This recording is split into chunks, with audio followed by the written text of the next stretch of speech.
आरंभ में विदुर जी का चरित्र आया है। तो यहाँ पर विदुर जी का चरित्र आया है।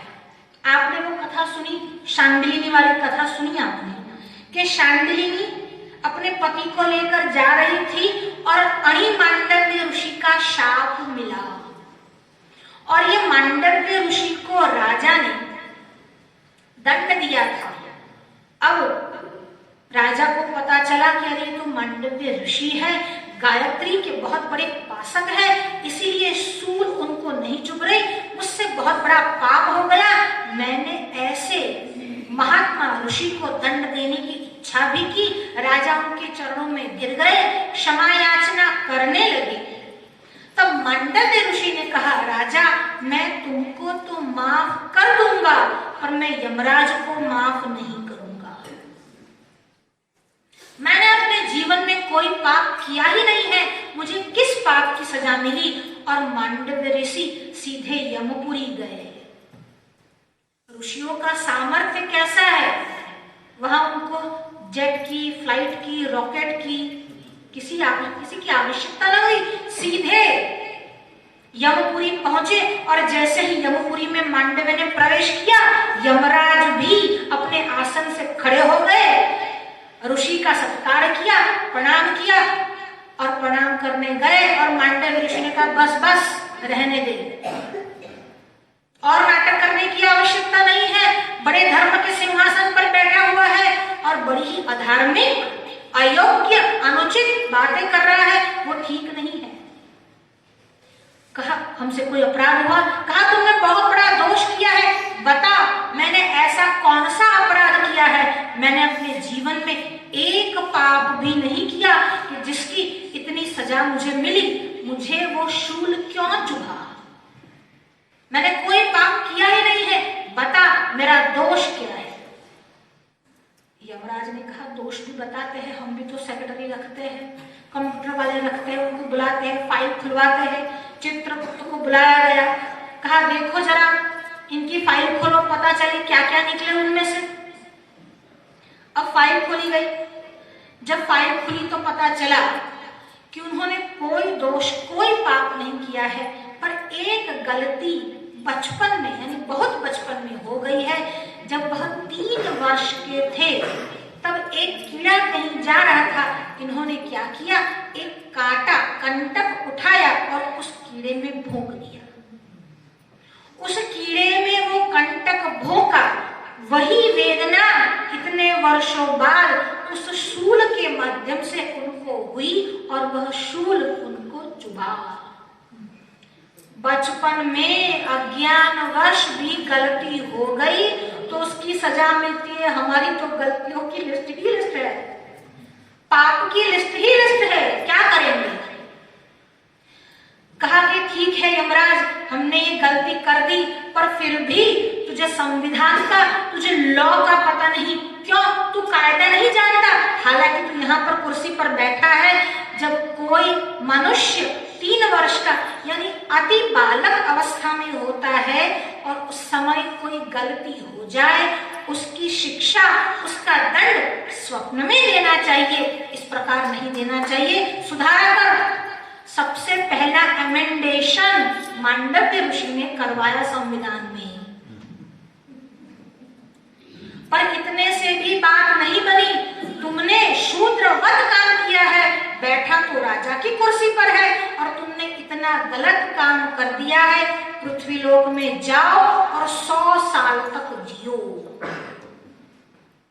और वही मांडव्य ऋषि के शाप के कारण यमराज पृथ्वीलोक में आए और विदुर जी का अवतार लेकर आए। विदुर जी साक्षात धर्मराज है। ऐसे विदुर जी का चरित्र महाभारत में आया है, भागवत में आया है, स्वतंत्र रूप से उनकी विदुर नीति है। अब विदुर जी का प्रसंग आया। विदुर जी धृतराष्ट्र के मंत्री थे, और न केवल मंत्री थे, कटु बोलने वाले मंत्री थे। और आज तक मंत्री क्या करते हैं? राजा की चापलूसी करते रहते हैं, सिफारिशी करते रहते हैं। अरे अरे बहुत अच्छा हुआ, आप तो जो भी करते हो अच्छा करते हो, मंदिर तुड़वाते भी अच्छा करते हो, गायों की हत्या बंद नहीं होती तो भी अच्छा करते हो, ब्राह्मणों का मंदिर में पूजन करने का अधिकार छीन लिया तो भी आपने बहुत अच्छा किया, आपकी स्तुति करनी चाहिए, आपको नमो नमो कहना चाहिए, आप बहुत ही अच्छा करते हो, ऐसा नहीं था। विदुर जी बहुत सत्य वक्ता थे। धृतराष्ट्र को समझाया, दुर्योधन को समझाओ, अगर वो नहीं माने तो दुर्योधन का त्याग कर दो। ऐसे पुत्र का त्याग करना ही उचित है जो पूरे राष्ट्र का बुरा सोचे, जो सत्य के मार्ग से च्युत हो जाए। ऐसे पुत्र का होना न होना एक बराबर है, उसका त्याग कर दो। पर ये बात ठीक नहीं है, पांडवों के साथ बहुत अन्याय कर रहा है। धृतराष्ट्र इतना अंधा था पुत्र के मुंह में, विदुर जी की बात समझ नहीं पाए, और दुर्योधन तो बड़ा ही द्वेषी था, विदुर जी से बहुत द्वेष करता था। जब विदुर जी ने धृतराष्ट्र को समझाना चाहा, तब दुर्योधन ने धृतराष्ट्र का अपमान किया, और अपमान कहते हुए कहता है, काका आप अन्न तो हमारा खाते हो और पक्षपात पांडवों का करते हो, बात उनकी तरफ से रखते हो। अब कुछ बोलना बाकी ही नहीं था। विदुर जी के मन में आया, इस पापी का अन्न मैंने खाया। विदुर जी किस प्रकार से रहते थे? विदुर जी मंत्री होते हुए भी साधारण अवस्था में रहते थे। अपने उपभोग के लिए उन्होंने राष्ट्र के धन का इस्तेमाल नहीं किया। विदुर जी ने सोचा, अब ये ठीक नहीं, एक क्षण भी यहाँ ठहरना ठीक नहीं। उसी क्षण विदुर जी ने सभा का त्याग किया। न केवल सभा का त्याग किया, अपना जो धनुष्य था वह उसी सभा के दहलीज पर रखकर चले गए। सभा की दहलीज पर जैसे ही धनुष्य रखकर विदुर ने बाहर पांव रखा, करो के सारे पुण्य समाप्त हो गए। अगर आपके वहां महात्मा का अपमान होता है, सत्पुरुष का अपमान होता है, तो पुण्य अपने आप ही समाप्त हो जाते हैं। जब हस्तिनापुर में भगवान का आगमन हुआ, लोगों की भीड़ रास्ते पर थी। मार्ग में लोग इतने आए थे, भगवान के दर्शनों के लिए आए थे। विदुर जी भी अपनी पत्नी सुलभा के साथ वहां मार्ग में खड़े थे, भगवान को देख रहे थे, प्रणाम कर रहे थे। भगवान ने उनको दृष्टि दी। भगवान के दर्शन सब करते हैं, पर भगवान किसको दृष्टि देते हैं? भगवान भक्त को दृष्टि देते हैं। विदुर जी को दृष्टि दी। सुलभा का मन भर आया था। सुलभा ने भगवान को प्रणाम किया और मन ही मन अपनी इच्छा भगवान पर प्रकट कर दी। मन ही मन सुलभा ने इच्छा की, प्रभु मैंने जीवन में कोई पुण्य का कर्म नहीं किया, पर फिर भी मेरी ऐसी आस है कि आप हमारे घर पधारे, पर ये इच्छा तुम मन में की। और उसी का नाम है अंतर्यामी। जो मन में भी चला आता है वही अंतर्यामी है। सुलभा ने मन में इच्छा प्रकट की थी। विदुर जी और सुलभा अपने घर में बैठकर नारायण का कीर्तन कर रहे थे। श्रीमन नारायण नारायण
भगवान के सामने बैठे हैं और भगवान ने कहा काकी बहुत भूख लगी है।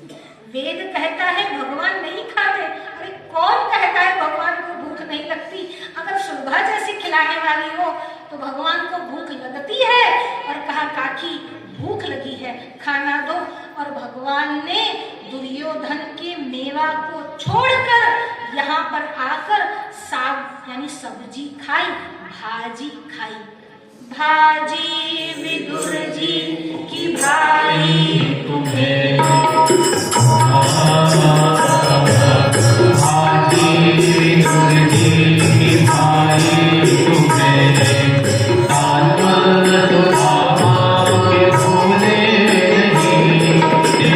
गीत गीता में मुझसे रहे, तो गोपीन गीतों में गाया तुझे, नाचे जो नाचे जो वही है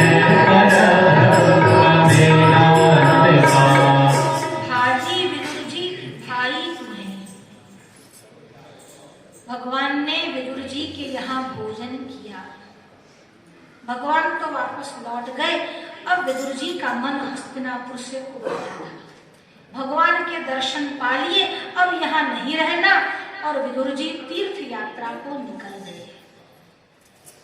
तीर्थ यात्रा में जब विदुर जी चल रहे थे, उनको ये संदेशा मिला कि युद्ध हुआ है और कुरु और पांडव जो थे उनके बीच बड़ा घमासान युद्ध हुआ और उसमें बहुत सारे लोगों की जान चली गई। बहुत सारे क्या, कौरव सेना पूरी की पूरी खलास हो गई।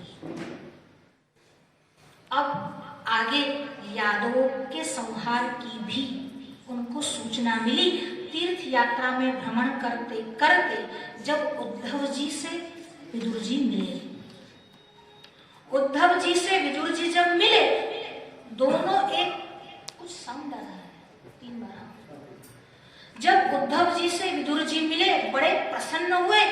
दोनों भगवान श्री कृष्ण के परम भक्त अब उद्धव जी से मिले और उद्धव जी से खबर पूछ रहे हैं। उद्धव, आप तो द्वारिका में रहते हो, आप तो द्वारिका नाथ के सानिध्य में रहते हो, मुझे द्वारिका की कुछ बात सुनाओ, द्वारिका के लोगों के विषय में कुछ बताओ। वहां पर सब क्या कर रहे हैं? वसुदेव आदि यदुकुल सुरक्षित तो है ना? यादव सब कुशल से तो है ना? उद्धव जी ने कहा, क्या बताए, यादवों का संहार हो चुका है। एक दूसरे के साथ ही परस्पर लड़कर वो सब वीरगति तो क्या झगड़े थे, वो सब गति को प्राप्त हुए हैं। अब कुछ रहा नहीं, और वसुदेव जी और देवकी माता, अब कुछ नहीं रहा। अरे और भगवान श्री कृष्ण, उद्धव जी ने कहा, भगवान श्री कृष्ण ने भी अपनी लीला का संवरण कर लिया है। अब द्वारिका अनाथ हो गई है। और जब भगवान श्री कृष्ण स्वधाम गमन कर रहे थे, विदुर जी, हम आपको क्या बताएं, वो दृश्य हमने अपनी आंखों के सामने देखा। अंतिम समय में हम भगवान के साथ थे, हम भगवान के साथ थे, उनके साथ हमारी बातचीत हुई। विदुर जी, आप बड़े ही परम भक्त हो, अंतिम समय में भी भगवान ने आपको याद किया था। विदुर जी को मानो मूर्छा आ गई।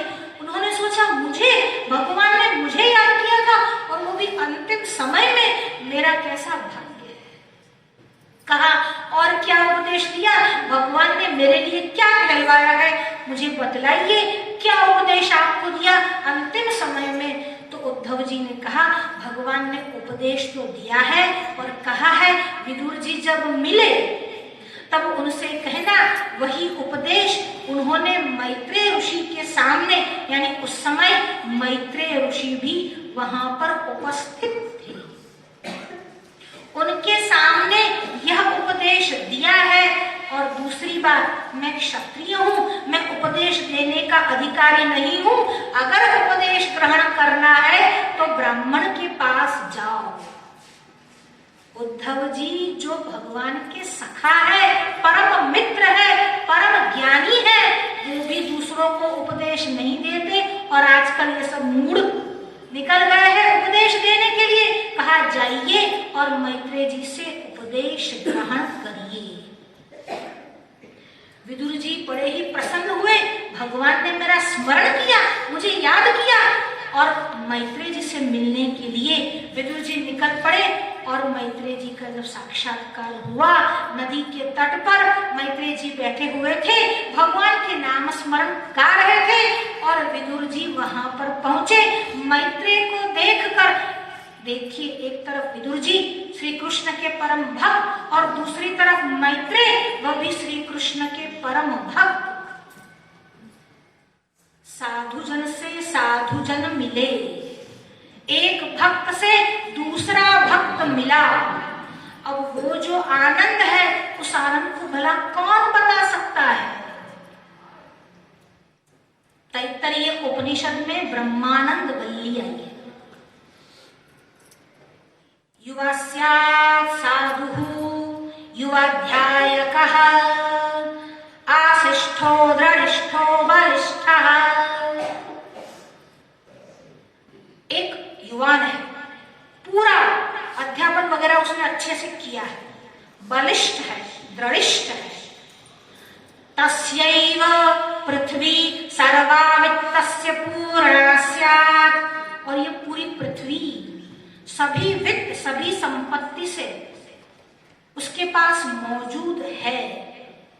ऐसा एक मनुष्य जो युवान है, वेद के अध्ययन को जो जानता है और बलिष्ठ है, बल वाला है, सारी संपत्ति का एकमात्र स्वामी है, उसके पास जो आनंद होता है, स एको मानुष आनंदः, वो तो केवल एक मनुष्य का आनंद है। ते ये शतम् मानुषाः आनन्दाः, स एको मनुष्य गंधर्वाणाम् आनन्दः। ऐसा मनुष्य जिसके पास ये सारी वस्तु है, ऐसा उसका आनंद, ऐसे 100 आनंद इकट्ठा कर लो तो एक मनुष्य गंधर्व का आनंद होता है। ऐसे 100 मनुष्य गंधर्वों का आनंद अगर एकत्रित कर लो तो एक देव गंधर्व का आनंद होता है। ऐसे 100 देव गंधर्व का आनंद एकत्रित कर लो तो एक आजानस देव का आनंद होता है। ऐसे 100 आजानस देव का आनंद एकत्रित कर लो तो एक पितृलोक का आनंद होता है। ऐसे 100 पितृलोक का आनंद एकत्रित कर लो तो देवता का एक आनंद होता है। ऐसे 100 देवता के आनंद को एकत्रित कर लो तो एक इंद्र का आनंद होता है। ऐसे 100 इंद्र के आनंद को एकत्रित कर लो तो एक बृहस्पति का आनंद होता है। ऐसे 100 बृहस्पति के आनंद को एकत्रित कर लो तो एक प्रजापति के आनंद का होता है। ऐसे 100 प्रजापतियों का आनंद एकत्रित हो जाए तो एक ब्रह्मा का आनंद होता है। और उस ब्रह्मा के आनंद की क्या बात करें, ब्रह्म यानी ब्रह्मानंद के, ब्रह्म का जो आनंद है उसके 100वें अंश के बराबर है। ऐसा आनंद मैत्रेय और विदुर को जब एक दूसरे से मिले तब हुआ। दोनों ही ब्रह्मनिष्ठ थे।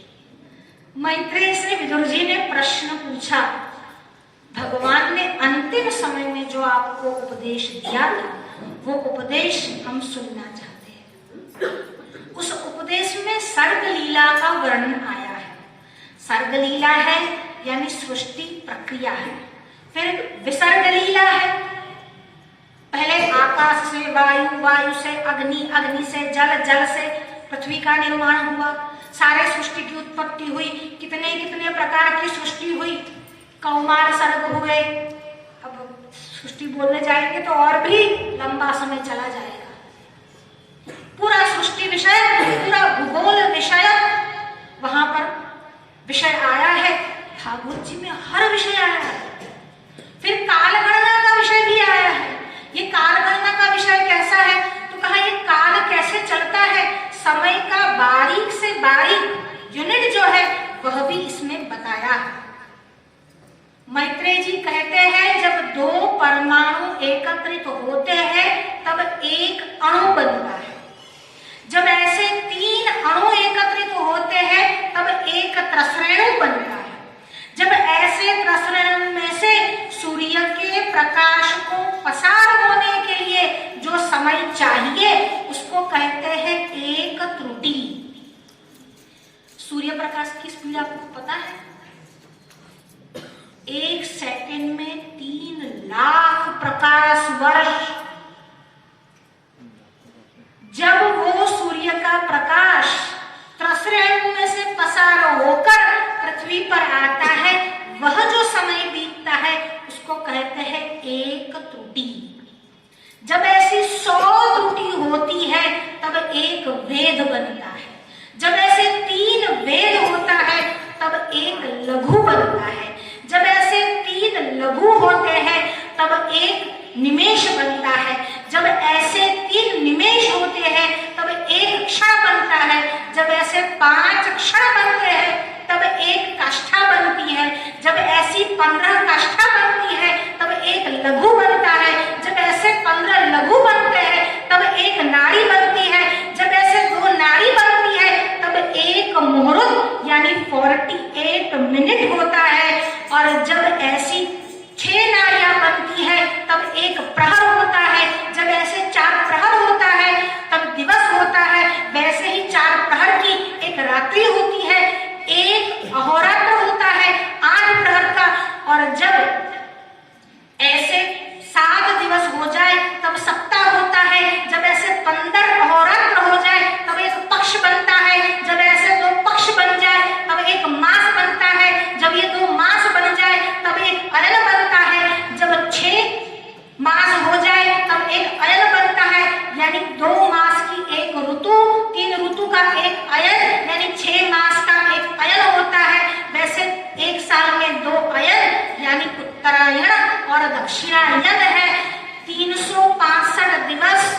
हो जाए तब एक वर्ष समाप्त होता है। जब मनुष्य का एक वर्ष समाप्त होता है तब देवता का एक दिवस समाप्त होता है। जब मनुष्य के ऐसे करके 4,32,000 वर्ष समाप्त होता है तब एक कलयुग होता है। जब इसका द्विगुणित 4 और 4 8,64,000 वर्ष होता है तब एक द्वापर युग बनता है। जब 12,96,000 वर्ष होता है तब एक त्रेता युग बनता है। जब 70,28,000 वर्ष बनता है तब एक सतयुग होता है। चारों युग को मिला लो तो 43 लाख वर्ष होते हैं तब एक चतुर्युगी समाप्त होती है। ऐसी 71